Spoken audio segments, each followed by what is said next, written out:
Praise the Lord. தேவனுடைய அன்பை விட்டு எதுவும் நம்மை பிரிக்க முடியாது. ஆண்டவருடைய அன்பை விட்டு நம்மளை எதுவுமே பிரிக்க முடியாது. ஆண்டவரை இறுக்கி பிடிச்சு பாருங்க.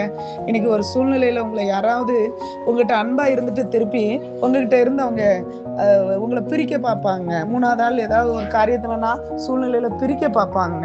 இன்னைக்கு உங்களுக்குள்ள ஒரு ஒரு வேதனையோ ஒரு உபத்திரமோ பாடோ எதுனாலும் ஆண்டரை விட்டு உங்களை பிரிக்கவே முடியாது. மரணனாலும் சரி, ஜீவனானாலும் சரி, ஏதாவது தப்பா சொன்னாலும் சரி, ஏதாவது அதிகாரத்துல மற்றவங்க நம்மளை பேசினாலும் சரி, வல்லமையோட பேசினாலும் சரி, அடுத்த உள்ள காரியத்துல நமக்கு இவங்க துணைக்கு நிற்பாங்களா, இவங்க துணைக்கு நிற்பாங்களா அப்படின்னு நம்ம ஒவ்வொருத்தரை எதிர்பார்த்து ஏமாந்துருக்கலாம். ஆனா ஆண்டவர் முடிவு பரியந்தமும் அவர் நம்ம கூட இருக்கிறார். எந்த சூழ்நிலையா இருந்தாலும் அவர் நம்ம விட்டு போகிற தேவன் கிடையாது. அவர் எப்பவும் நம்ம கூட இருப்பார். தேவனுடைய அன்பை விட்டு நம்மளை யாராலையும் பிரிக்க முடியாது. ஆண்டவரை உறுதியா பிடித்து பாருங்க. கர்த்தர் நல்லவர் என்பதை ருசித்து பாருங்கள். இன்னைக்கு பவுல் இந்த இடத்துல சொல்றாரு, மரணனாலும் சரி இனி ஆண்டவரை விட்டு பிரிக்க முடியாது. உயிருக்கு உயிராய் உண்மையாய் ஆண்டவரை நீங்க நோக்கி கூப்பிட்டு பாருங்க.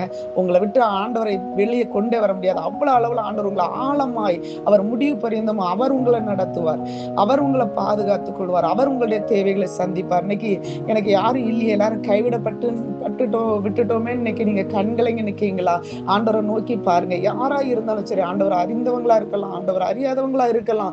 இயேசுவன் இதை கேட்டுக்கொண்டு இருக்கிறவங்க, ஆண்டவரை என்னுடைய பிள்ளைகளுடைய காரியத்துல நீங்க நில்லுங்க, எந்த காரியத்துல நீங்க நில்லுங்க, இந்த வேதனையில இந்த இடத்துல நில்லுங்க. வியாதியின் படுக்கையில இருக்கிறீங்களா, இயேசுவே நோக்கி கூப்பிடுங்க.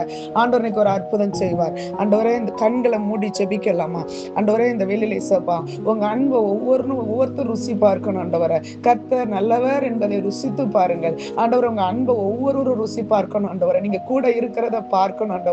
ஆண்டவரை இயேசுவின் ரத்தத்தின் வல்லம் அந்த வெளியில இறங்கட்டும். மனுஷனை நம்புவதை பார்க்கலாம் கர்த்தர் பேரில் பற்றுதலா இருப்பதனால ஆண்டவரை உங்க சமூகத்துல அவங்க பற்றுதலா இருக்கட்டும். ஆண்டவரை அப்பா, நீங்க பாதியில விட்டுட்டு போகிற தேவன் அல்ல, முடிவு பரியந்தம் வழி நடத்துகிற தேவன்.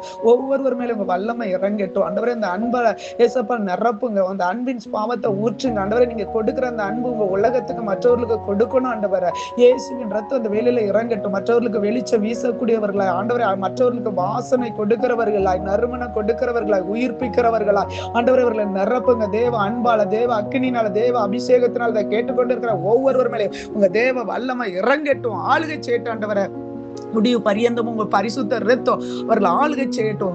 ஒவ்வொரு நாளும் இயேசப்பா உங்களை விட்டு அவங்க பின் போகாதபடி ஆண்டவர் என்னை எப்படியும் நிச்சயமா ஆண்டவர் எனக்கு அற்புதம் செய்வாருங்கிற அந்த வைராக்கியமான நம்பிக்கையில இன்னும் உங்களை ஆழமாய் பிடிக்கப்பா நீங்க கிருபை செய்யுங்க. அப்படி செய்கிறதற்காக ஸ்தோத்திரம். இயேசுவின் நாமத்தில் ஜெபிக்கிறோம் பிதாவே, ஆமென்.